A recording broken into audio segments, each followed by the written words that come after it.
Finally, the WNBA and its owners have sent a proposal to the union.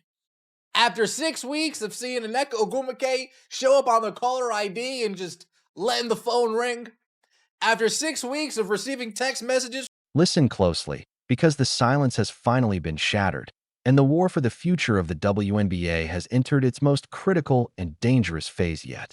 For 6 long, agonizing weeks, WNBA owners ignored the Players Association. They left the union leadership on read, like a bad date that wouldn't stop texting, letting tension and panic build. But O'Day, the dam has broken. We have official confirmation. The owners have submitted a brand new collective bargaining agreement proposal, and the details inside are absolutely earth-shattering.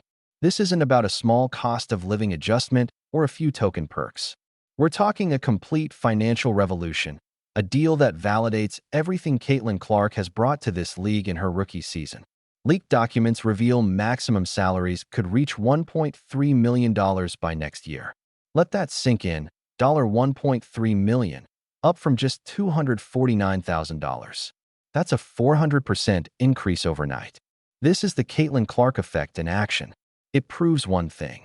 The money is real, the growth is real, and the owners are finally ready to open the vault to keep their golden goose on the court. The league's previous offer last month would guarantee a maximum salary of $1 million in 2026. That could reach 1.3 through revenue sharing. That's up from the current $249,000 and could grow to nearly $2 million over the life of the agreement. But here's the twist they don't want you to know. The dark side of this negotiation that could still wreck the entire 2026 season before it even begins. The owners didn't just offer more money. They offered a complete lifestyle overhaul. According to the report, they outlined 37 specific concessions. Yes, 37 separate areas where they're meeting the players' demands. We're talking charter flights fully guaranteed, so nobody has to fly commercial again. First-class travel accommodations, modern, comprehensive pregnancy protections, better hotels, upgraded facilities, and enhanced medical benefits. They basically checked almost every box the union has been tweeting and complaining about for over a decade. A silver platter for the players. So why isn't the deal signed? Why is a potential strike still looming?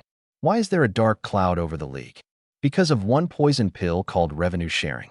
Union leadership, led by Nneka Ogwumike and the old guard, is holding the league hostage over a single percentage point. They want 30% of gross revenue, a cut of every dollar coming in, before a single bill is paid. The league is offering 70% of net revenue, profits split after expenses are covered. And that is the sticking point that could cancel the entire season. The union leaders are willing to risk millions in guaranteed salary increases for every player, just to win a philosophical battle over gross versus net profits. It's a high-stakes game of chicken, and they're playing it with Caitlin Clark's career and the loyalty of the fans on the line. And other outlets. The slides also outlined 37 areas where the league was willing to make concessions that players wanted.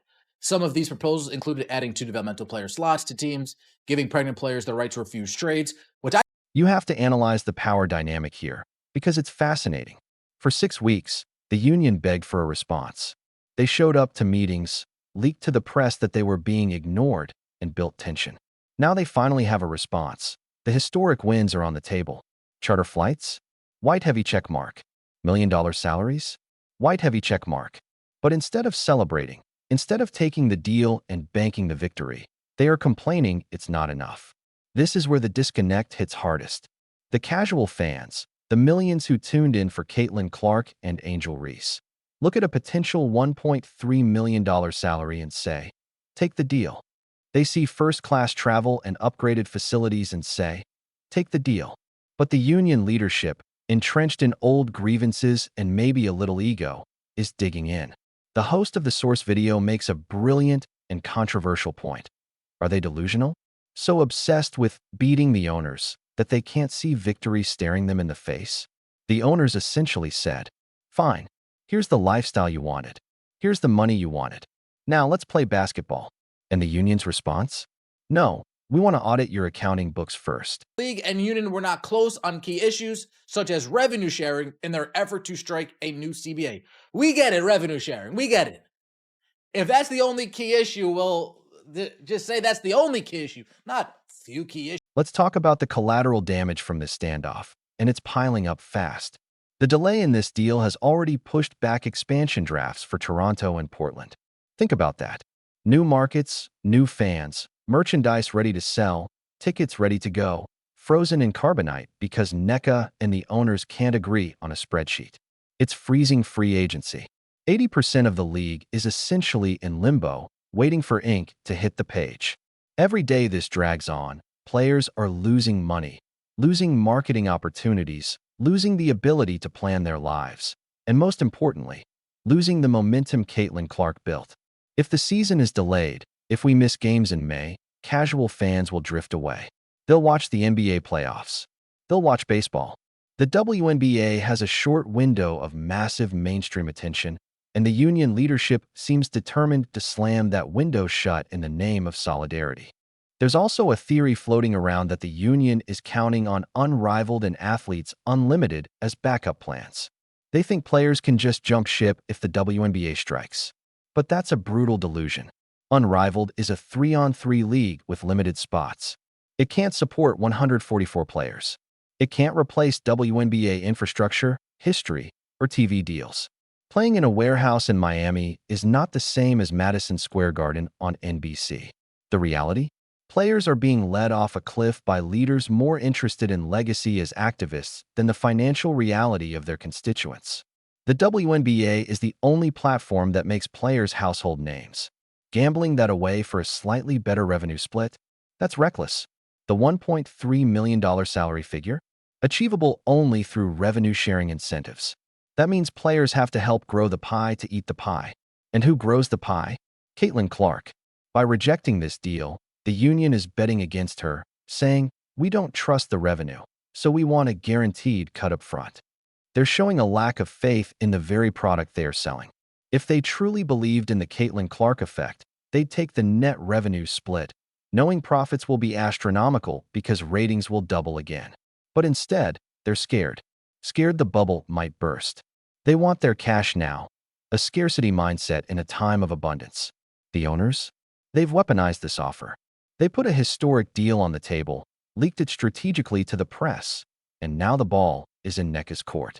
If she rejects it, if the union goes on strike over revenue accounting while turning down charter flights and million-dollar contracts, they will lose the PR war instantly. The fans don't care about gross versus net. They care about buckets, rivalries, and seeing Caitlin Clark play. The owners know this, and they've made it clear. Look, we tried. We offered millions. You said no. Here's the kicker. The previous CBA took a month to ratify, even after agreement. We are in February. The season starts in May. If this deal isn't signed in the next week or two, we will miss the start of the season. Rookie draft, free agency, training camps, all of it takes time. You can't just snap your fingers and start a professional sports league. So I want to ask you, the viewers, Speech Balloon, do you think the WNBA players should accept this historic deal? Or is the union right to hold out for more? Drop your thoughts in the comments, smash that like button, and don't forget to subscribe for the latest updates on Caitlin Clark and the WNBA drama.